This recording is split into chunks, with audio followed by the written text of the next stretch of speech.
Bismillahirrahmanirrahim. Assalamualaikum warahmatullahi wabarakatuh.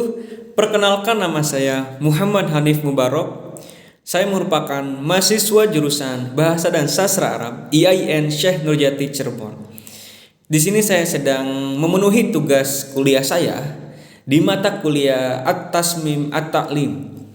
Di sini saya akan menjelaskan terkait apa itu desain pembelajaran atau yang biasa kita dengar dengan instruksional design.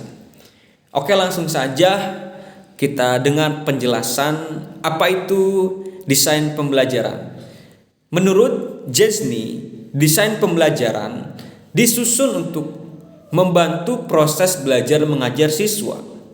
Dan menurutnya, belajar siswa atau belajar seseorang itu dipengaruhi oleh dua faktor. Yang pertama itu faktor internal dan yang kedua itu faktor eksternal. Nah, faktor internal ini biasanya datang dalam individu siswa.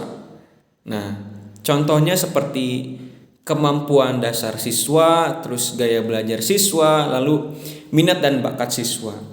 Nah, lalu faktor yang kedua itu faktor eksternal. Biasanya faktor eksternal ini datang dari luar. Nah, contohnya seperti kita tuh mesti menyediakan kondisi atau lingkungan yang didesain agar siswa dapat belajar. Oke. Lalu di sini terdapat kriteria desain pembelajaran. Terdapat 3 kriteria desain pembelajaran. Yang pertama itu berorientasi pada siswa, yang kedua berpijak pada pendekatan sistem, dan yang ketiga itu teruji efektivitas dan efisiensinya secara empiris. Nah, tadi kita sudah dengar penjelasan pengertian desain pembelajaran dan kriteria desain pembelajaran. Dan apa sih nama orang yang membuat desain pembelajaran? Nah, orang yang membuat atau menciptakan desain pembelajaran itu disebut desainer pembelajaran.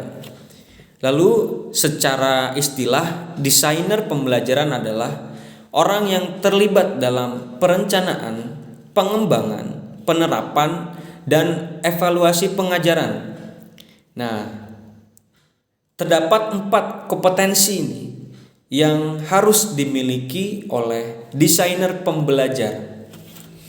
Yang pertama itu fondasi profesional, yang kedua kemampuan perencanaan dan analisis pembelajaran, yang ketiga kemampuan perancangan dan pengembangan pembelajaran, dan kompetensi yang terakhir yaitu kemampuan implementasi dan manajemen pembelajaran. Oke.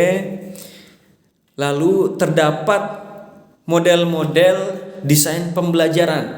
Nah, model yang pertama itu model CAM.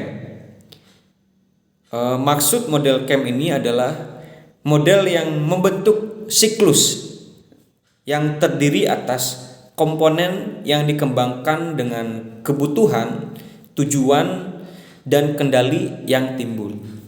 Lalu model yang kedua yaitu model Benati. Model ini memiliki beberapa tahapan. Tahapan yang pertama yaitu menganalisis dan merumuskan tujuan. Lalu tahapan yang kedua yaitu merumuskan kriteria tes yang sesuai dengan tujuan yang akan dicapai. Lalu tahapan yang ketiga yaitu menganalisis dan merumuskan kegiatan belajar. Lalu tahapan yang keempat itu merancang sistem, dan tahapan yang terakhir itu mengimplementasikan dan melakukan kontrol kualitas sistem. Lalu model selanjutnya terdapat model PPSI atau singkatannya adalah prosedur pengembangan sistem instruksional.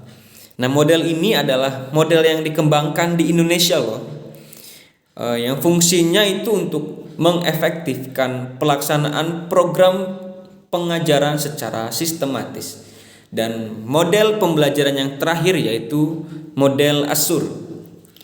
Model ini dikembangkan untuk menciptakan aktivitas pembelajaran yang efisien dan efektif.